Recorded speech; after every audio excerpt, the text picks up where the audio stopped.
Hello, and welcome back to the podcast. In this episode today, I'm going to be reminding you of the fastest way to collapse time. This is remembering that receiving is a game of presence. Receiving is a game of presence. Okay, we're just going to start this whole thing off with a metaphor because we know we love those. Imagine I give you a cup of coffee. When you're holding the cup of coffee, are you thinking, I really want a cup of coffee? No. You're thinking, I have a cup of coffee. Okay? So when we kind of take a step back from this, if we want to collapse time from where we're at to where we want to be, using energetics to get us there in the most efficient and life-giving way possible, where we're in our full vitality, we have to remember that desiring and wanting of something is different from having it. And so long as we're maintaining I want this energy, guess what?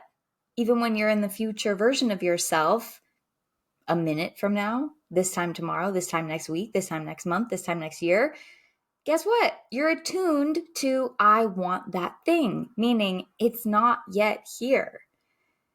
In order to retrain ourselves and to reprogram this so that we can collapse time, it comes down to not separating the present moment from the future tense. When you really are ready to get behind this, it requires forming a belief and a knowing and a allowing of yourself to feel the experience of having it in the now. Like when I hand you that cup of coffee, you say, oh, I have a cup of coffee. And now you just enjoy the cup of coffee. What in your life for so long have you been saying, I want this? And for that same amount of time, how long has it continuously been something out of reach? It's like the headlight on cars. No matter how fast the car goes, the headlights stay several feet in front of the car. This is the same thing. This is how we are separating ourselves. You're on the money by tuning into your clarity and your desire for what you want. But on the other side of that coin, you're separating yourself from being able to receive it in the now because you are making receiving a future experience. Receiving is a present experience. So long as you're thinking about wanting a cup of coffee, you will always be wanting a cup of coffee until you have the cup of coffee. And then you have the cup of coffee. This makes sense, right? In the smaller terms, like a cup of coffee, you can walk into your kitchen and make yourself a cup of coffee. You can drive yourself into town and go to a cafe and purchase a cup of coffee. When it comes to these big life things, it's the same thing. We just got to buckle down and do the things like we're going to receive the things. Are you thinking about this cup of coffee on your way to the kitchen and saying, oh gosh, but I don't know. Is this going to work? Am I going to be able to have that cup of coffee? Am I worthy of that cup of coffee? Is that cup of coffee going to appear? Or if you're driving to the cafe, it's like, am I enough for this cup of coffee? Is this cup of coffee am I going to be able to receive this cup of coffee? No. You're walking yourself to the kitchen and you're driving yourself to the cafe knowing you're getting the cup of coffee. And so you're getting the cup of coffee. We don't need to overcomplicate this. This is the same thing with energetics. When it comes to energetics, the quicker you can get behind the belief that it's happening, all you got to do is align yourself with the thoughts, feelings, and actions that support that belief, then receiving can begin to happen in the present tense. We create this divide between the two by filling the gap in between wanting it and having it, that void, with all of the stories and narratives of reasons of why it might not happen. And this slows us down, and it's what keeps us in a forever wanting space. The headlights on the car moving always at the same pace, parallel and away from each other. So it's not that. And thank goodness we get to take a deep breath, right? This is like what we call in the community the movie moment. The movie moment is all about that scene in the movie where the person has been trying and they've been getting kicked around and pushed around or bullied or in their own self-deprecating belief systems over and over and over again until they have that moment. Till they have that moment where they go, wait a minute, I am gonna do this. I am her. This is happening. And what do? Then the movie goes on a series of scenes showing them working out, studying, eating good, doing the things, going to meetings, da da da da da da. And then before you know it, they've manifested and materialized that which they've been seeking. We all have to have these movie moments. And a lot of us need to remember to have them every single morning that we wake up. Every morning that you wake up, your reality is immediately coded with where you've been. Everything reflects back to you where you've been.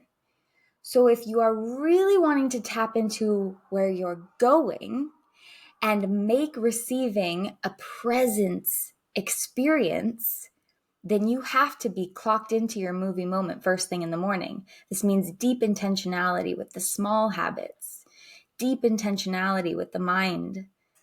Thoughts create feelings, create actions. When you start living through the lens of your movie moment, aka main character energy, which we're always talking about all the time, then you're not just a match, but you collapse time so that you can actually receive the thing.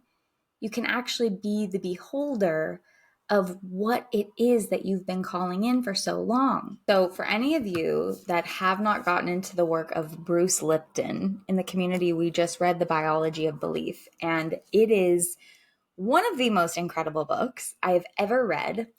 Bruce Lipton was a scientist who thought the spiritual realms were a whole bunch of woo, and through science had a discovery that opened him completely to the spiritual realm that he has since turned into one of the greatest spiritual thought leaders of our time, but completely coming from a scientific lens. And in particular, he really dives deep and studies cells in the body, and everything actually is made up of cells. So cells that make everything up. The crazy thing is, especially in humans, is that our cells, what we were kind of taught and what science has believed for so long is that our cells are pre-programmed with our genes and DNA that we have been given, passed down through our bloodline, right? These hereditary things. And these things typically can give us insight into the kind of person that we'll be, the kind of body that we'll have, the kind of sicknesses that we may be connected to, all these kind of links through DNA and genes.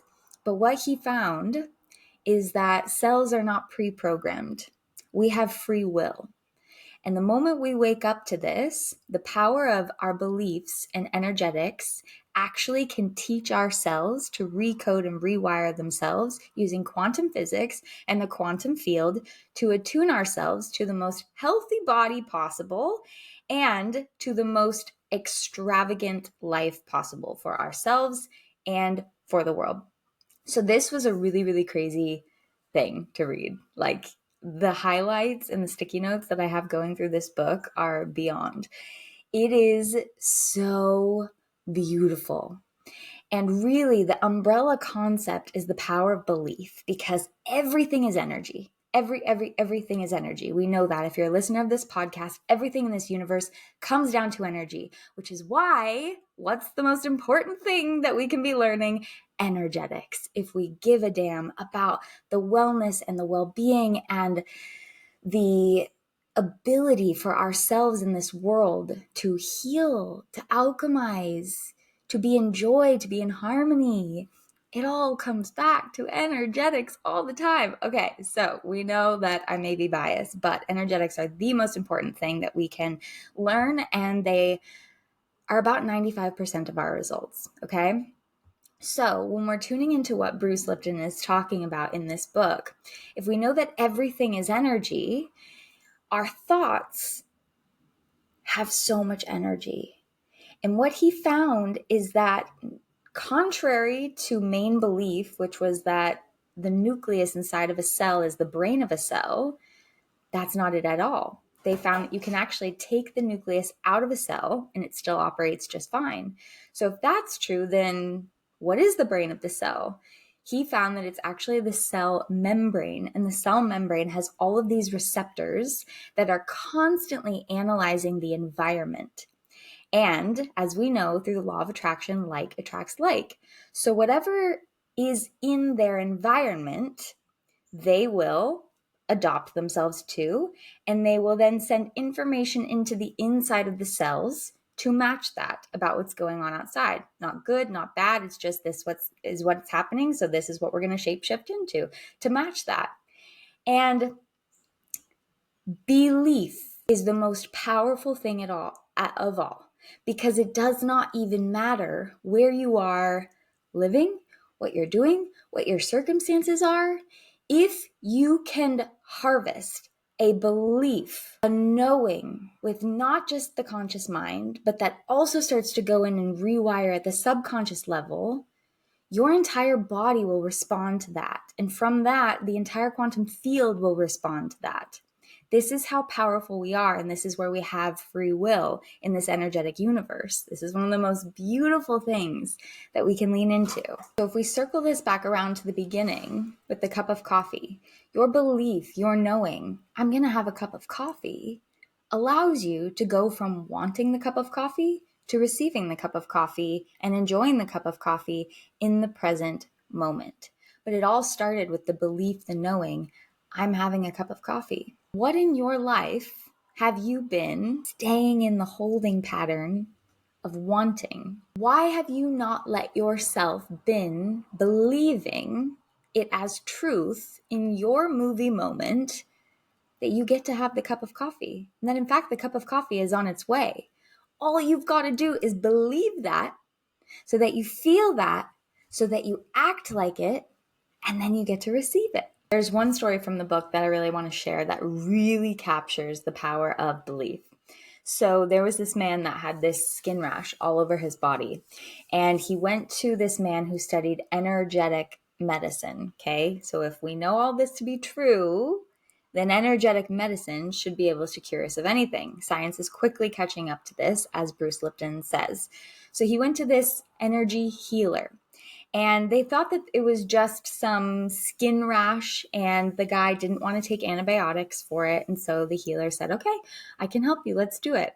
They did some strong meditating and intensive energy work around one section of his arm. And within a few days, the rash was gone. Well, it turns out they found out after that it actually wasn't a skin rash at all. It was an incurable and deadly disease that had taken over this man's skin. And so this energy healer blew up, and everyone was like, who is this man? He cured the incurable. He saved this man's life. It ended up being this huge, bigger thing. And so all of these people who were later diagnosed with that same incurable disease started seeking out this healer. But the healer was never able again to cure anyone of it, because once he learned that he wasn't just working on some little skin rash, but that it was actually this big, deadly, incurable disease, he freaked himself out, thinking he didn't believe in himself, thinking there's no way that I can do this, and he was never able to heal another person with that again. This is the power of belief. This is the power that we have. And when we look to all of the spiritual pieces, even so many religions, it comes down to this piece. I think, therefore I am, right? Even Jesus himself was a huge example of this, right? The greatest healers, the greatest rishis and sages and Buddhas and religious figures that have walked this earth, that have had this power, it stems from belief. When we know this to be true, we know that we all have that power to tap into it. Now, if that is the case, you're like, okay, Katie, so that's great. All I have to do is have my movie moment and believe I'm not separate from that. I am her now because I am on the timeline of it. This is just one iteration of that version of me, so that I can receive it in collapse time and have this present experience. That's great, but how do I hold the belief? How do I hold that belief? Because that's a really nice thing to think about, but I don't actually know how to tap into holding that when so much of my body and my mind and my subconscious does not believe it yet. And to this is where the conversation gets really exciting, because this is where energetics is a game changer, right? Because if we're trying to tap into something like an affirmation or a belief that we don't actually believe, it's the same as trying to grow the flower when you pick off the flower and you leave the stem, right? The flower won't grow if it doesn't have the stem and the roots in the ground. It won't do anything. Actually, it'll die off pretty quickly and be more harmful. So how do we grow the flower as a whole? How do we grow the belief as a whole? Subconscious rewiring. This is the power of subconscious rewiring, of going in, using our conscious mind, not just in a moment of listening to something like this, or not just in a moment of reading a book, or not just in a moment of attending a retreat or a seminar, but in the day to day, because it's in the most subliminal, tiny moments throughout the day that your subconscious is telling you a different story that is conflicting with the belief that you want to hold. Intentionality is the name of the game. It has to be a daily, weekly, monthly experience. And even in the book, one of the top things that Bruce Lipton recommends is habituation, aka repetitive, habitual new experiences, aka consistently trying on new habits, and habits that are in alignment with that belief. Okay. And when you think about it like that, so many of these books that we read all hone down into this piece. This is the piece that Sanctuary of She is built on, the community. It is a place for subconscious rewiring by tapping into these new habits, into these new beliefs, into these new behaviors, not just in a fleeting experience, but day by day, week by week, month by month, and in a community and in an environment that holds you in that and support you in that and reflect that back to you, so that you can ping pong against your subconscious until you really start to come to a place where you can recode and stop blocking yourself in all the ways that you continuously tell yourself that you cannot, and start aligning with the truth of all the reasons why you can. And once you can really start doing that, you start having movie moments multiple times a day, because you don't see yourself as separate, the car and the headlights. Receiving is a present experience. It's happening in the now. You are there. So when you're off to go get your cup of coffee, you're gonna get your cup of coffee because you believe that you will. This is what it all comes down to.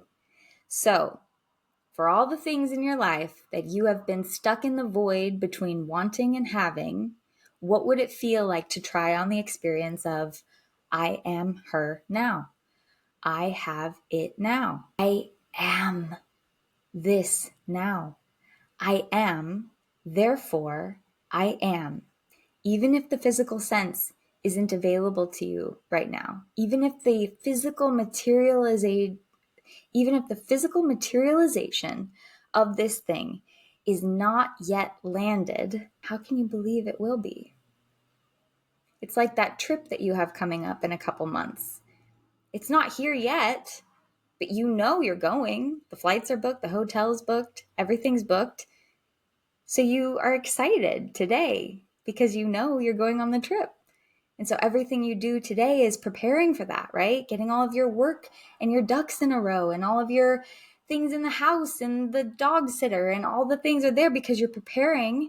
Thoughts, feelings, and actions are aligning to that trip. You're not making receiving a future experience, even though the receiving might be happening in a future. It's always going to be in the now. Allow yourself to receive in the present moment, and everything will begin to change. You will begin to collapse time, and you will get to have your coffee every damn day. Have a beautiful rest of your day, and I'll see you very soon.